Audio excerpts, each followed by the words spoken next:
Halo semuanya, selamat datang di penjelasan visual kita kali ini. Nah, kalau kalian lagi siap-siap buat ngehadapin tes bakat skolastik atau TBS untuk beasiswa LPDP 2026 Batch 1, kalian ada di tempat yang pas banget. Yuk kita langsung bahas saja materinya. Aturan ujian LPDP ini tuh emang terkenal super ketat, terstruktur, dan bener-bener nggak ada ruang buat kesalahan teknis. Tapi tenang aja, lewat panduan ini, kita bakal bedah buku panduan resminya bareng-bareng. Tujuannya apa? Supaya pas hari H nanti, kalian bisa 100% fokus ke soal ujian, tanpa harus panik mikirin perintilan aturan teknis. Di penjelasan kali ini, agenda kita cukup padat. Kita bakal bahas 4 tahap penting, mulai dari persiapan perangkat dan ruangan, verifikasi sebelum ujian, gimana cara mengatasi kendala teknis, sampai tata tertib selama ujian berlangsung. Oke, kita langsung masuk ke bagian pertama, persiapan perangkat dan ruangan. Ini tuh benar-benar fondasi awalnya. Kalau dari sini aja udah salah, kalian bahkan nggak akan bisa mulai ujiannya.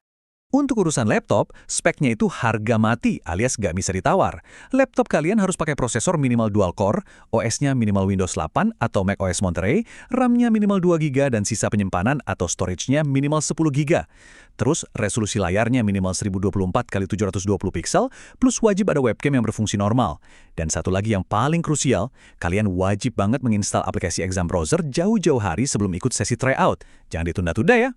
Nah, ada satu angka ajaib nih yang wajib kalian ingat buat stabilitas ujian. 10.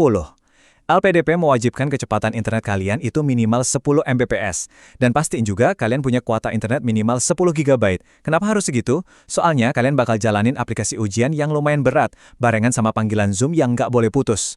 Stabilitas ini berlaku buat laptop utama dan perangkat kedua kalian ya. Sekarang coba bayangin meja kerja kalian dengan aturan yang namanya meja bersih atau clean desk. Yang boleh ada di atas meja tuh cuma laptop ujian, botol air minum tapi wajib yang transparan, obat-obatan pribadi kalau kalian emang lagi sakit, kertas kosong buat coret-coret, dan 1 buah pulpen. Udah, itu aja. Sisanya benar-benar dilarang keras. Nggak boleh ada kalkulator, HP nggak boleh ditaruh di meja, dilarang keras pakai AI kayak ChatGPT, dan pastinya kalian harus sendirian di ruangan yang terang dan tenang. Terus, perangkat buat Zoom ditaruh di mana dong? Jawabannya harus presisi, persis 2 meter dari posisi kalian. HP atau tablet buat pengawasan ini nggak boleh ditaruh di meja. Posisinya harus di arah jam 4 atau jam 8 dari tempat duduk kalian.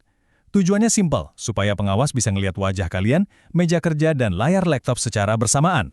Biar pas hari nggak ribet, urus identitas Zoom kalian dari sekarang. Gampang kok, buka aplikasi Zoom di HP atau tablet, tap foto profil kalian, pilih My Profile, terus masuk ke Display Name, dan ganti pakai nama asli sesuai pendaftaran kalian.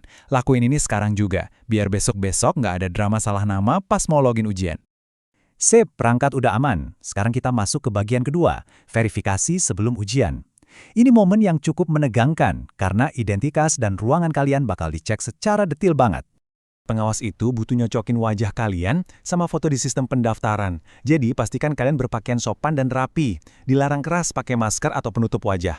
Siapin juga KTP atau SIM di dekat kalian buat ditunjukin ke kamera nanti. Oh ya, buat peserta perempuan yang menggunakan cadar, tenang aja. LPDP memfasilitasi ini dengan sangat baik. Verifikasinya bakal dilakukan secara terpisah oleh panitia perempuan di dalam breakout room khusus. Urusan waktu, ini benar-benar kaku dan wajib ditaati. Kalian udah harus gabung ke Zoom lewat link di portal pendaftaran, paling lambat 15 menit sebelum jadwal. Pas di menit ke-0, pengawas bakal langsung mulai verifikasi data, cek ruangan, dan kamera kalian. Ujian baru akan dimulai setelah ada instruksi resmi. Terlambat, maaf banget, nggak ada toleransi sama sekali. Biar verifikasinya lancar, atur Zoom kalian kayak gini. Posisi perangkat wajib landscape atau mendatar. Webcam wajib nyala terus. Terus, mikrofon Zoom harus dalam keadaan unmute. Tapi pastiin suara notifikasi atau nada dering HP udah di-silent, biar nggak berisik. Dan ini penting banget, kalian dilarang keras pakai virtual background. Pengawas wajib melihat kondisi asli ruangan di belakang kalian. Oke, tarik napas dulu. Kita masuk ke bagian ketiga, mengatasi kendala teknis. Biar kata persiapan udah matang, yang namanya teknologi kadang bisa aja bermasalah. Nggak perlu panik, kita bahas solusinya di sini. Pertanyaan yang paling sering muncul dan bikin deg-degan. Gimana kalau koneksi tiba-tiba putus sebelum ujian mulai? Wajar sih kalau kepikiran. Tapi panik nggak akan menyelesaikan masalah. LPDP udah punya protokol yang sangat terstruktur buat ngatasin situasi kayak gini. Kalau kalian dapat masalah teknis sebelum mulai, pengawas bakal ngasih link menuju Zoom Help Desk. Kalian tinggal masuk ke sana, nanti bakal ada panitia yang bantu nyelesain kendalanya. Kalau udah beres, kalian bakal diizinkan balik ke Zoom utama buat lanjut ujian. Jadi semuanya terukur dan ada alurnya. Nah, poin krusialnya di sini, gimana kalau masalah teknisnya tetap nggak bisa selesai? Nasib kalian bakal diputusin sama LPDP berdasarkan satu hal, kehadiran kalian pas sesi tryout atau simulasi. Banyak yang mikir tryout itu cuma opsional, padahal kenyataannya, ini tuh asuransi paling berharga yang bisa nyelamatin kalian kalau amit-amit ada masalah di hari H. Kalau teknis dan verifikasi udah beres, kita masuk ke tahap akhir, yaitu bagian keempat, tata tertib selama ujian. Mulai dari titik ini, aturannya bersifat mutlak, alias zero tolerance. Aturannya absolut banget. Selama ngerjain soal, kalian dilarang berkomunikasi dengan siapapun. Dilarang pakai alat bantu kayak ChatGPT atau kalkulator. Boro-boro nyontek, sekedar makan, merokok, atau ninggalin ruangan tanpa izin aja bisa bikin kalian dikeluarin dari aplikasi ujian saat itu juga. Ingat ya, setiap gerak-gerik kalian tuh direkam sama kamera laptop dan HP. Buku panduan resminya ngasih peringatan keras soal ini. Kalau pas kalian lagi ngerjain soal tiba-tiba video Zoom mati, ujian bakal di-stop sementara. Kalian cuma dikasih waktu maksimal 2 menit, ya persis 120 detik, buat balikin videonya nyala lagi. Kalau lewat dari waktu itu video masih mati, ujian kalian dihentikan permanen. Taruhannya benar-benar tinggi kan? LPDP juga ngelindungin integritas soal-soalannya dengan pertahanan berlapis. Ada larangan mutlak buat mendokumentasikan soal ujian dalam bentuk apapun. Nggak boleh di-screenshot, difoto, direkam, atau bahkan dicatat di kertas buat disebarin. Kalau sampai ketahuan, ini dianggap pelanggaran fatal.